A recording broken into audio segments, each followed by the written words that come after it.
Do you actually know Germans are lazy?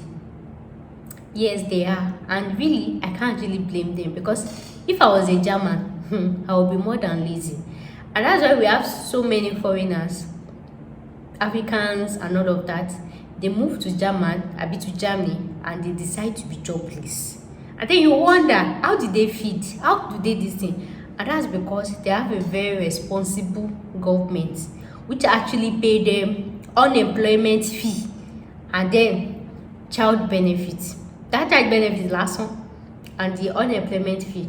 So how does the unemployment fee? You be on your own, no? You be working in a organization or this thing. When they are about to pay you your salary, they will deduct that as part of your tax, unemployment fee. Shebi normally, if they are supposed to deduct that money for my money, they're supposed to be saving it for me, so that when I get unemployed, they will give me my money back in it. No, they will remove it from my money and go and give one person that decide not to work. Which type of government is that? There is work in Germany. There are a whole lot of work, plenty, thousand, million, trillion works. But there are citizens or people there, even foreigners, they are not ready to work. Why? Because of the benefits. Let the government of Germany now, let them stop that benefits now. You go see Boshima. So most of them, even when they want to work, they prefer office or official, this pampering work. They will just come down.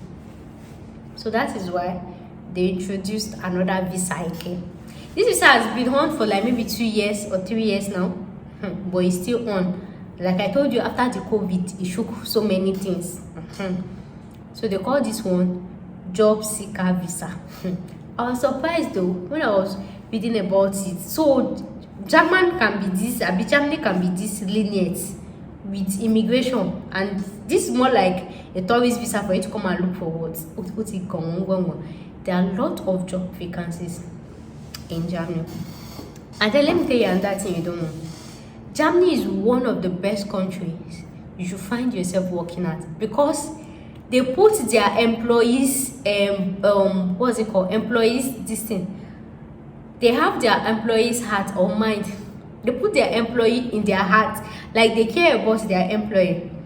In fact, as it stands, if you're actually an employer in Germany, they are not happy with the government of Germany, because they make everything to actually favor the employees. Guys, if I start telling you all the benefits you will get as an employee, in fact, the government of Germany is actually spoiling people. Yes, it's spoiling them, because imagine all this type of benefits. Well, if my oga talk too much, well, sure, why I mean, who are you talking to? Like, it's actually spoiling them. Like, they are pampering them. Like, Germany is one of those countries you will have to be, because they have overrights for their employees. Now, let me tell you, when you actually get a job in Germany, they will give you a probation period of 3 months or 6 months. In that 3 months or 6 months, your employer has every right to fire you if you do something, or if they are not okay with you, either 3 months or 6 months, depending on the company. After that 6 months, after the probation period is over, won't be your guy that they did not burn the oga way to fire you. Because when he fires you, they are gonna pay. He wants a bidder, because you will take him to cook. It's not even possible. He can never fire you. The only two reasons that is legal for a boss to actually fire you is if the company or organization actually undergoes liquidation. Maybe like, life just happens to the company, maybe money is not coming in and every other thing, and then they have to lay off staff just to conserve this thing. That one is a legal reason to lay you off. And even at that, girl, benefits Thomas or this, and that's why I said, even when they lay you off, till you get your next job, the government will still be paying you money. Or they call it unemployment money. This Nigerian government. So the next reason that can make your boss to fire you is what? Is if you do something extreme in the company. Maybe you steal money, you steal things, you are not, those detrimental things. And even at that, they have to have enough proof that yes, so you did it. That's the only two reasons they can fire you. So imagine So now when you get to Germany, when you get the job, you're employed forever. Unless you say, no, I don't want to work. I don't want to work in this company again. I don't want to do this thing. Aside that, I say the government of Germany, Germany government is actually spoiling these people. It is. It is. Government is always referred as she. The government, she, is spoiling these workers. Guys, if you see their leave, you can actually stay in your house and just call your boss. Oh, even if you go to the party, you can just call your boss. Maybe today is Sunday, and then you just call your boss. Please, I can't make it for tomorrow. And then your boss will say, okay. For like 1 or 2 days, 3 days, they don't have anything to say to you. But then after the 3rd day, you have to go to the clinic or the hospital to go and get the reports that you are sick. And then if the doctor satisfied that you need like 3 months off or 6 months off, that maybe what he's doing is detrimental, you just can't submit it to your boss. Guess what, guys? They'll still be paying you your full salary for the next 3 months. Full salary. Then when it gets to 6 months, they will start paying you only 70% of your, is it 70 or 80% of your salary till the next 1 year. After 1 year, they will pay you 50% of your salary.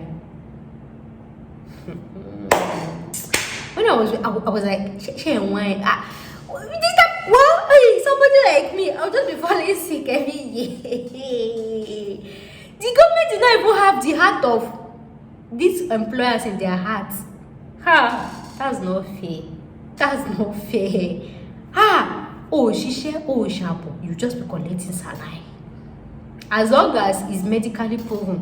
So now let's not talk about paternity leave or maternity leave. Let's not even dive right into that one, because that government is like one fair when Tony shop me. They'll just this benefit is too much. And aside that, they give them a compulsory 20 days leave, but then some company can give you 28. And in that leave, the company has to pay for your flights, your feeding, your accommodation that you used to travel to another country or something like that.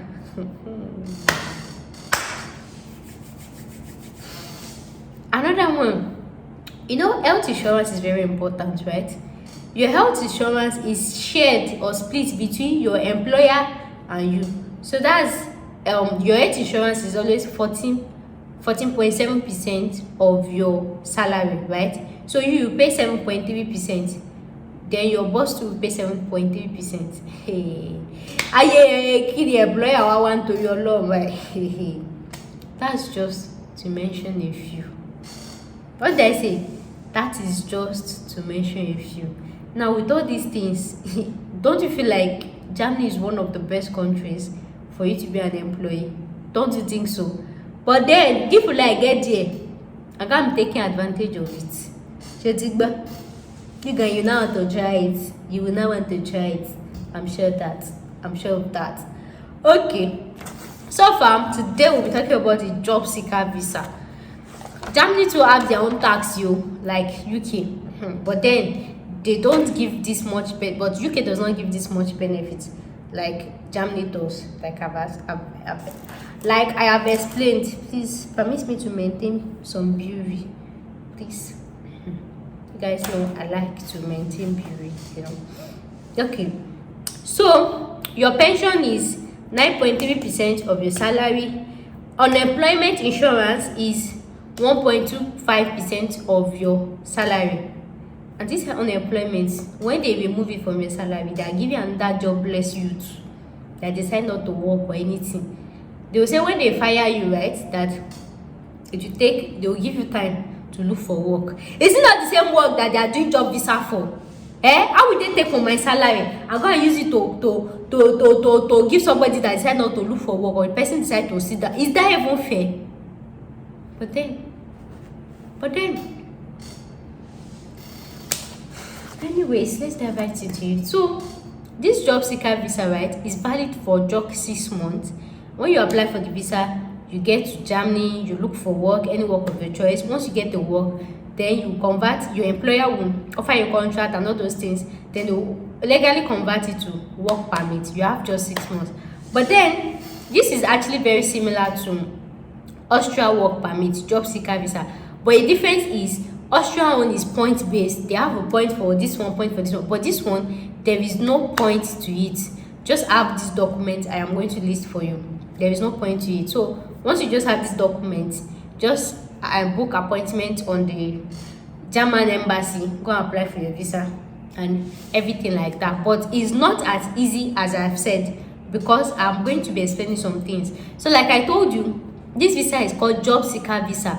For you to go to UK, I keep saying UK, for you to go to Germany, right, to go and look for any job of your choice normally, right? But somehow, okay, let's go. So the first on our list is you need passport photograph. They have German standard and everything, so it's better you actually stamp this one at the embassy so they know what they say. So the next one is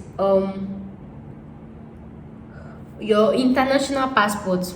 Your international passport has to be valid for at least 1 year. But me, I used to advise people to have 10 years because you don't know how your contract can last. And if just like I've explained, that they'll give you like a 3 to 6 months probation. Then after that, they will extend your visa. So if your boss actually feel like in that 3 to 6 months you're actually a good employee, and if it's a good paying job, they can actually increase. In fact, I remember I used to have, I don't even know if it was my ex or this thing. The guy works with one of these very popular global company, and he's working with them for years like that.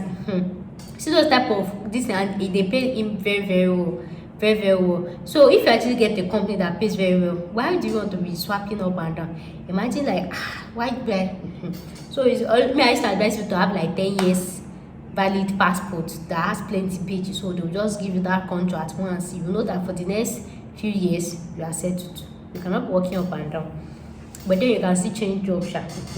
So your valid international passport, and then of course after your passport you have to do photocopy of that passport. You have to do photocopy of the data page of your passport.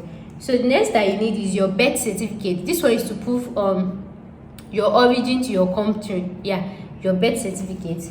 So the next one that you need is origin, state of origin. What do they call it? State of origin certificate. That one that you collect from your local government, you do the photocopy. That one too, photocopy. Local government DC photocopy. The other one is you need your marriage certificate. If you are married, you put your marriage certificate. If you are legally divorced, put your certificate. Don't lie, yo, because when you lie and you want your family to follow you, that's when it's gonna be hard. The next on our list is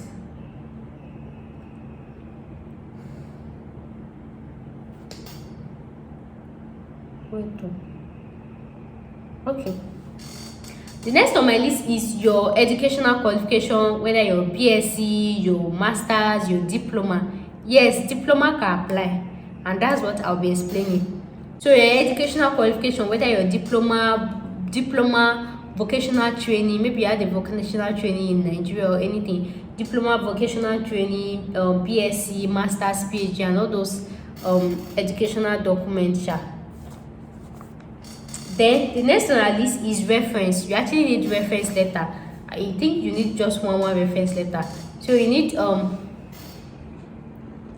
reference letter. So you need reference letter from academic and of course from your workplace. So one. Before I continue further, all these documents that you are doing, you need two. So if you are doing, for example, if you did photocopy of your birth certificate, it has to be 2 copies of marriage certificate, and then when you are done, you arrange it. So let's say everything is 5 documents, so this one will be 5 documents, this one will be 5 documents. Don't pack it together. I hope you understand that. So let's say I'm telling you 10 documents. If you need 10 documents, that means it's 20 documents you need. So two copies each, two copies each, two copies each, two copies each. I hope you understand that. So the next one is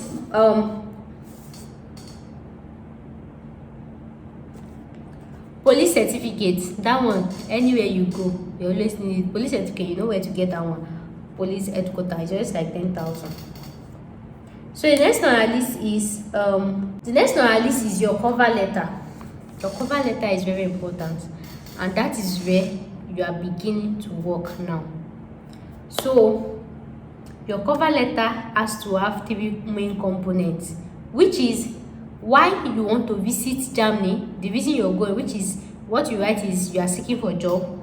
The next one is how you plan to find employment, because they actually know that you don't know anywhere is your first time. So what are the plans you have? And that's why I'm telling you that it is better you get the job before you travel. Maybe you use all these websites like Indeed, LinkedIn. I'll make another separate video about list of companies that I can actually so in that sense, when you want to how you plan to find this job, you can actually tell them that you've gotten an employer already, but then the employer actually requests you that you actually be in Germany. And even when you get an employer, it can just send you your normal certificate of sponsorship through and then you apply in real life. Whereas some will still say because you are not in UK, in Germany, so you can just tell them that let them offer you interview. If you did your interview and pass, so you write it in your cover letter that you're just going there either to do interview or to do physical distance. And then so if you are just going there to do interview, they can ask you that. So don't allow them to ask you when you are saying you are going to Germany to do interview, your this thing should be like you should cover up all the loopholes, because if I want to ask that how are you so sure you pass the interview, that's when you give another alternative that okay, oh, I have 3 jobs waiting, I have an app that I use, I've applied to so this thing, I've applied to 3 organization, they both request me to be in this thing. So you just put option that you have an app, you mention the name of the app, maybe like Indeed. I have Indeed app which I used to search for on job. I've searched for 2 jobs, I searched for 3 jobs. The employers give me response that you shall explain it. Cover letter is the one to sell you out, to sell your purpose. They don't want the situation whereby they call it job seeker visa. Not like you should get to you can be wandering up and down. And you know it's not like Nigeria that they will say sales boy for rent. They don't write it outside. So most times they post their jobs on all these jobs websites. So that's why I'll make another separate video for job websites. But for now, you can make use of Indeed, you can make use of LinkedIn.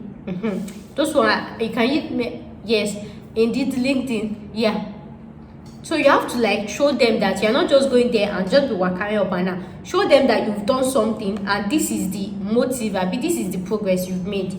And then the next one is alternative career plans. If you can't get the job, that's what your cover letter should have. I've told you that's to have 3 main points. Why you are visiting, you're going there to seek for job, or you're going for interview, or how you plan to find employment. Like I've told you, make sure to find it before leaving. It makes your reason or cover letter more reasonable. Then the next one is alternative career plans. So just imagine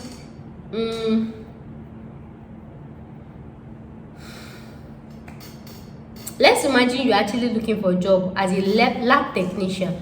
So now your alternative career plan, just imagine if you did not get it, maybe because of license and everything, your alternative would be like you actually apply for jobs like maybe medical assistant, even healthcare, even carer. Yes, so anything you say, you can just relate it to care job. That if they might be like, if you don't find this job, what's your alternative? But then let it have link. If you did health related course in here, you can drop everything to, even you doesn't have to have health related job, right? If you don't get the job, what's your distance, your alternative job? So what they want you to have is they want you to have first choice, second choice. You know, in Nigerian university, when you pass entrance exam, they will ask you that what's your first choice? Medicine and surgery. What's the second choice? Nursing. It's you that know your career path. Just imagine somebody that study computer engineering, you are looking for just for software, and then you are looking for maybe Java. You can say if you don't see Java, you do software.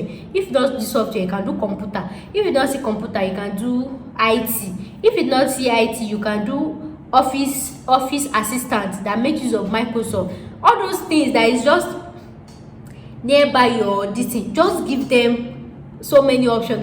They just want to know if you have a plan, if you have an idea, if you know, if you are going to be a confused person. That's what the cover letter should be about. Let them know that you know your onions very well. You've had your plans. They don't just want you to go there and just gonna be. They want you to have a valid and solid plan. And in real life, you don't have to lie about it. I've always said it in my videos. Before you travel out, always make sure to have a plan. So sincerely sit down, ask yourself, which job am I looking for? If you want to be a teacher, say it. Then in that this thing, if they feel like if you are to answer that, if you don't find a teacher job, which other alternative job will you see? Is it that teacher job? You can say you can volunteer to actually be a carer in a daycare or in a school or in a this thing. It's still relating to this thing. You see, children, teacher, children is still relating. So just look for so many alternatives. Not like you are going to look for IT job and then they will say if you not see IT income, you say you go for electrical and then you go for mechanical. They have different pathway. So make sure it's the same. Maybe for example, you are looking for a receptionist job. They say if you don't see reception, you can look for a PA job. You can look for office assistant. What is office assistant? You see all those related admin, small this thing. All those ones, they are in the same part. They are in the same part. So when they are reading, they will say, okay, yes, you have sense, you know what exactly you are talking about, you've had your plans. So don't just jump office assistant or electrical engineering or IT. They will know that you just want to go and wonder about. So have your plan and then let your plan reflect in your cover letter. So that is what should be there. But then number one thing, make sure you start searching for that job before you leave. It is normal when you get some companies that say no, they want you to be just thing. And funny enough, when they reply your email that okay, we'll offer you the job when you come to Germany, what's it called? Print out that email that they sent to you. Or maybe they say unfortunately we can't offer you this job because you're not. Print it out, add it to your cover letter. And that's why I used to say when it comes to visa application process, there is no two applicants that is the same. There is no two because everybody has the same different condition. So imagine you be applying for a job and they say sorry, we can't offer you because you are not in Germany. And then you try to tell them that you are coming home. Print out that their unfortunate message, add it to your visa application so that no matter how the unfortunate you get that because you are not in Germany, add it together. So that the counselor will see that you've tried though, you've wanted to apply for this job truly, it's because you are not in Germany.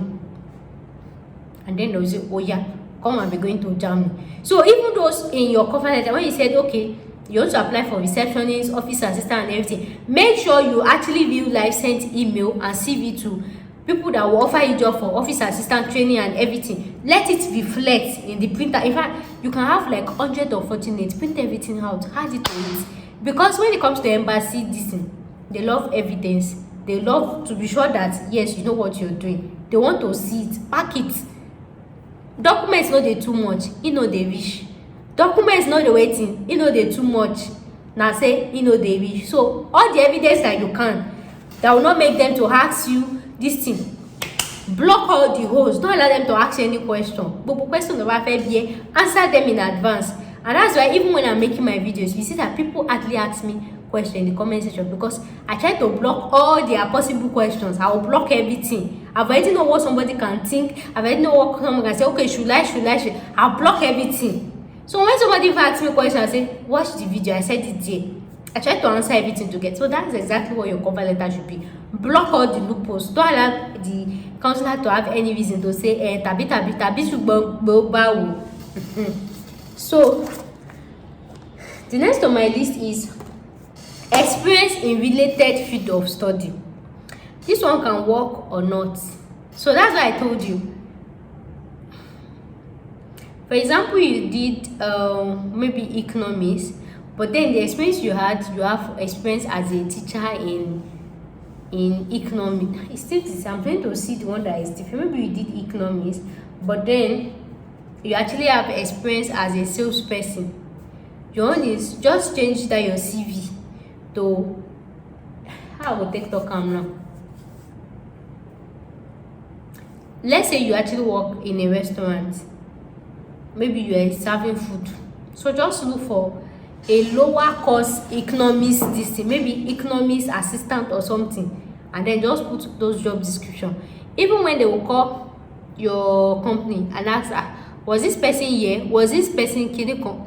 It's still this, you did not lie, you actually worked in the company. And that's why I say look for a lower job that tallies with it.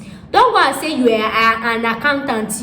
It is not the same, because when they want to give you job now and you've been working as a maybe you serve food in the restaurant and they say come and calculate something, and then you are looking at this thing, you are blocking ways for. Don't lie. I used to tell you, don't lie. You can always twist the CV. So let's imagine reception is a course, receptionist is a course, right? You did receptionist, but then in real life when you worked as PA, personal assistant. So what you are going to do is you just change it and say receptionist assistant. That's because you just do the transferable skill thing. You know what is transferable skills? There are so many transferable skills that have all jobs, they have interlink transfer. Just transfer everything and change the title. So even if they ask you, did you work in this company? Yes. Did you work as a receptionist? Yes. But in real life you worked as office assistant, which is still similar. Sometimes it's just English. We will call it receptionist, then they can call it office assistant. Some they can call it admin, which admin, administrative, everything na still English. The bottom line is, don't lie. Whatever you write in your CV should be something you had experience in, but then you can just package it small. But not like you should do maybe you are working in the medical lab, then you now say you did accounting. That one is a big lie, unless you actually have idea of accounting truly. So don't write what you did not do. Don't write it, because if you get to Germany and they ask you to do this one, you cannot do it. So they actually request for 5 years experience in related field, and that is what I have just explained. So make sure this thing is related. Maybe you did nursing, make sure you have nursing experience. And even if it is not related, maybe you did nursing, maybe for example you studied nursing, but then you find yourself as pharmacy technician, right? Or you find yourself working in the pharmacy. There are transferable skills in pharmacy. You did nursing, but you did not have experience of nursing. So just transfer those skills you did as a pharmacy, because whether nurse or pharmacy, both of you still attended to patients, yes or no?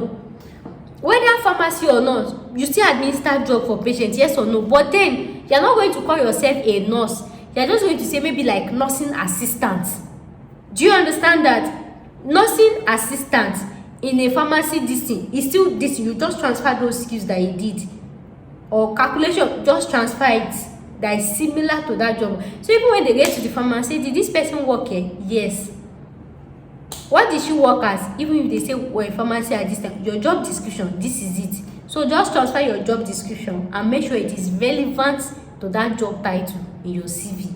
So that's what they call relevant field. So even if the experience you had is not relevant to your field, relevant it yourself in a diplomatic way. Do you understand my saying? There are so many transferable skills. Even if you work as a shop assistant and then you did economics, and then you are working in all this mall, you attend to customer and everything, at the end of the month, don't you do calculation?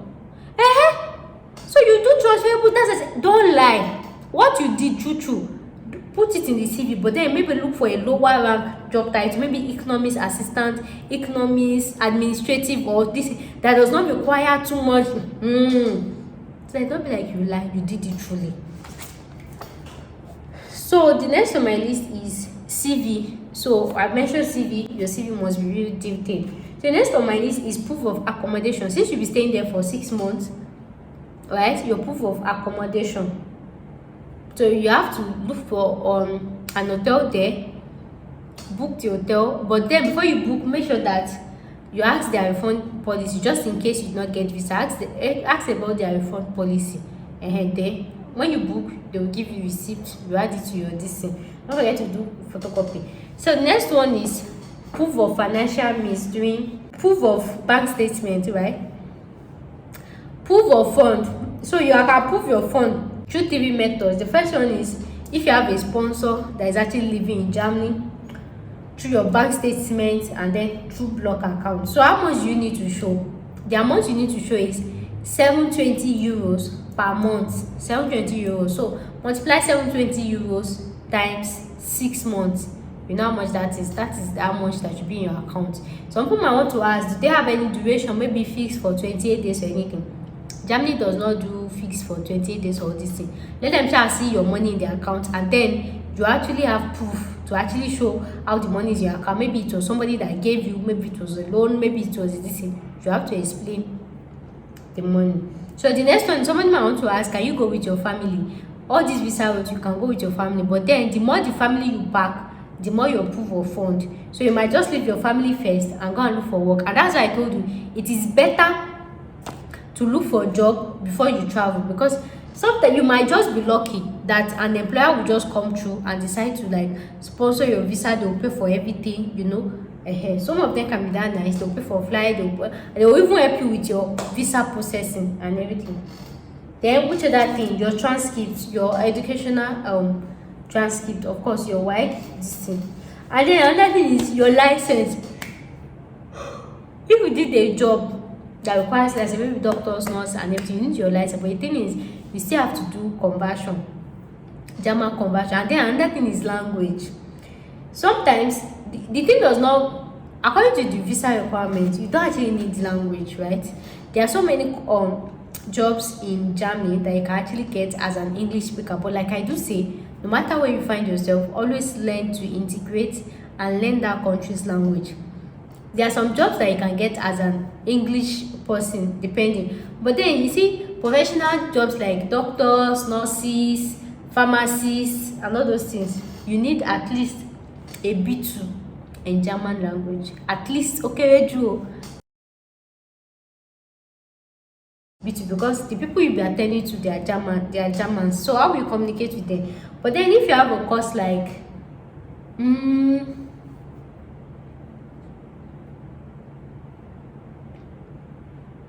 maybe construction worker, you don't really need German. Really more so. Maybe like, I can't even think right now. Depending, the first one is just gonna do for job search. Then it's depending on the employer. It's what the employer says. If they tell you you're an English speaker, depending, there are so many office jobs that maybe you just type. It could even be office assistant. It could even be cleaner job safe.